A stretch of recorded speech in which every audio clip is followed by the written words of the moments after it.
So why do these stars like to publicly air out their dirty laundry? And where is the moral compass in that? Also, who does it affect? Let's bring in Sharonda Brown, a licensed mental health expert, to help us kind of unpack some of this. Thank you for joining us tonight. Thank you for having me. You're welcome. How are you? I'm doing great, and we're very glad to have you here with us this evening. So we'll start with Jada Pinkett because I feel like that's a really hot topic, and it has been for a while, especially considering the slap and so many things going on.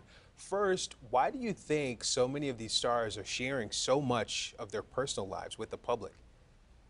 The most important thing to understand about celebrities and public figures is that there is no such thing as bad press. If it's going to increase your numbers, it's going to increase your views, then people share it because it gets people wondering what's going on. So many times we think that these celebrities or public figures are superhuman or very godlike. So at times it's important for them to share with the world, like, hey, we are human, we go through things, and we really want the attention and we want to connect to the public with sharing our stories and outing our personal lives. You know, with Jada, she's big on coming to the red table for the healing. Let's talk about it. Let's do all of this. But there's also a lot of backlash that comes with a lot of this, and then that affects their children and other relatives. Is it almost shocking sometimes that they'll throw so many of those things out and then almost get upset by some of the backlash? No, not at all. I think part of the issue with people who struggle with trauma, such as Jada, or a grief, such as Jada, is that when you are in a space of trauma, your brain gets stuck at a place where things started to shift for you or things started to change. And with grief, sometimes we romanticize those who have passed on. So we will create stories or we will share narratives about what has happened with people in our lives, even if it's not true, because that's how we grieve. So a lot of times people aren't even really concerned about the aftermath because what they're concerned about mostly is their own healing or sharing so that they can sleep better at night. So most of the time, it's really not even about other people as it is about themselves and the processing of themselves. All right, let's go move on to Britney Spears. You know, the media has been very unfair to her over the years, and we've kind of seen how her life has deteriorated in a way because of the mental health issues that she's dealt with as a result of all of that pressure. Your thoughts on her now writing this book and letting some of this out? Is this therapeutic for her? I think it is. I think it's very different for Britney because a lot of her life was not her own for a very, very long time. So she never controlled her narrative or her story. She kind of had to live the way other people wanted her to. And now that that is over for her, she's freeing herself by telling her own story so that people won't make decisions or judgments about her based on someone else's story or narrative of her. So I think it's very, very therapeutic for her right now in a way that it may not be for other people.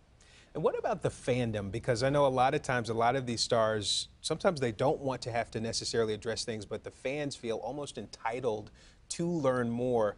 Is there something to be said about how fans can attach themselves to these stars in a way that they feel like they know them and that they are entitled to that information?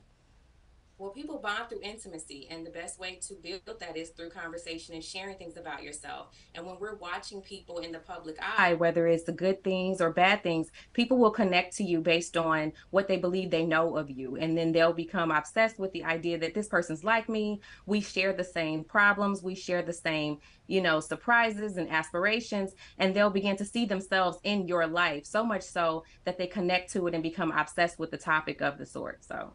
Okay, and, Yes. and then you see a star like Beyonce who doesn't tell you anything because she says none of this is any of your business. So there's a big change there, right?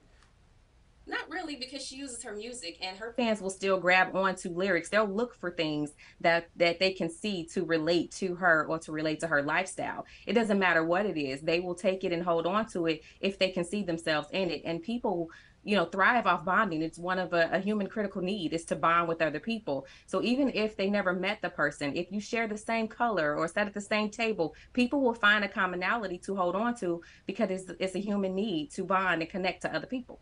Okay, and we've seen Taylor Swift, also another leading lady, in the headlines a lot, even just for who she's dating.